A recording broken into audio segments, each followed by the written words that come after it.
আমি এখানে সুজি নিয়ে নিয়েছি। এখন সুজিগুলো আমি ব্লেন্ডারে দিয়ে ব্লেন্ড করে নেব।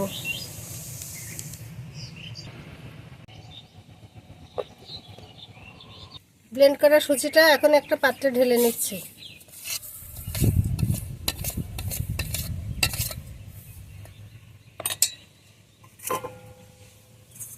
এখন এর মধ্যে মেথি পাতা দিয়ে দেব। এখন স্বাদ মতো লবণ দিয়ে দেব। এই সুজির সঙ্গে খুব ভালোভাবে মাখিয়ে নেব।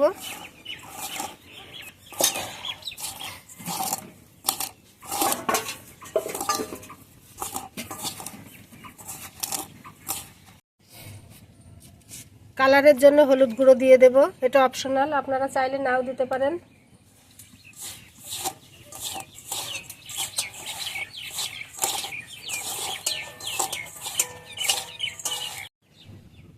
এটা এইভাবে কিছু সময়ের জন্য মাখিয়ে রেখে দেব। চুলে একটা কড়াই বসিয়ে দিয়েছি। এখন 1 চা চামচ পরিমাণ তেল দিয়ে দেব।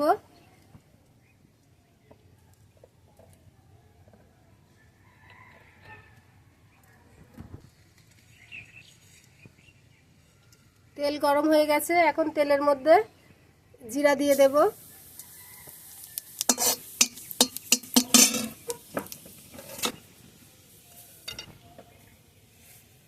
জিরাটা ভেজে নিয়েছি। এখন জোয়ান দিয়ে দেব।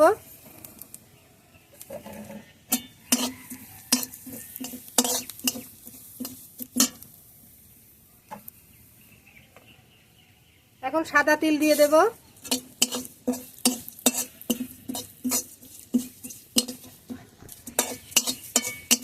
চিলি ফ্লেক্স দিয়ে দেব।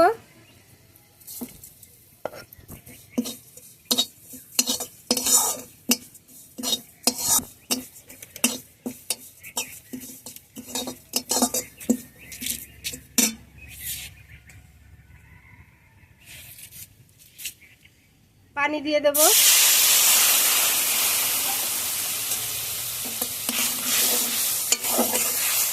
পানি দিয়ে একটু জাল করে নেব।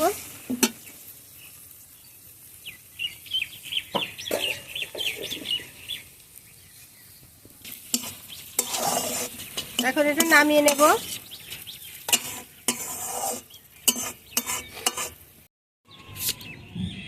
মিশ্রণটা ঢেলে দেব। এখন সবকিছু মাখিয়ে নেব।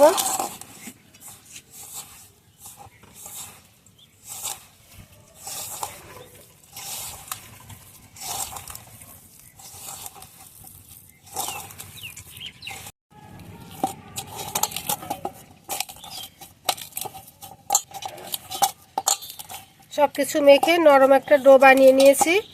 এখন এটা কিছু সময় আমি রেস্টে রেখে দেব।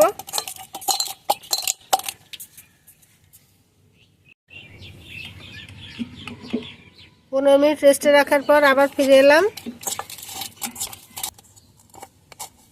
ডোটা এখন দুভাগে ভাগ করে নেব।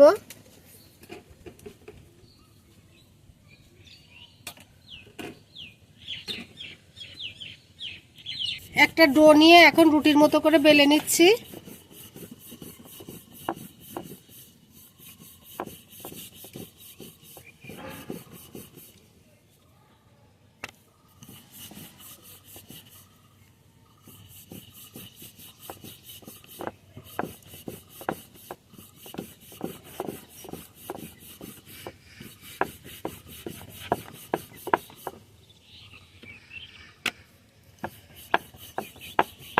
তেল আটা ছাড়াই আমি রুটিটা বেলে নিচ্ছি।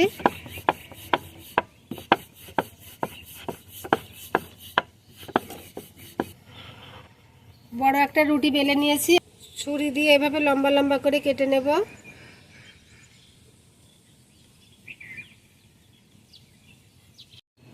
চুলে একটা কড়াই বসিয়ে দিয়েছি। কড়াইতে সাদা তেল দিয়ে দেব।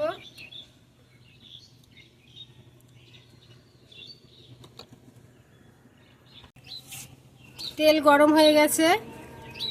এখন আমি নাস্তাগুলো ভেজে নেব।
এভাবে উল্টে পাল্টে সুন্দর করে মুচমুচে করে ভেজে নেব।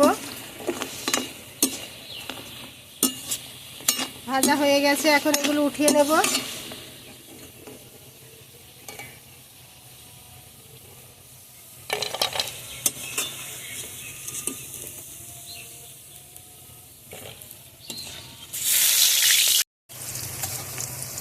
বাকিগুলো আমি এভাবে ভেজে নেব।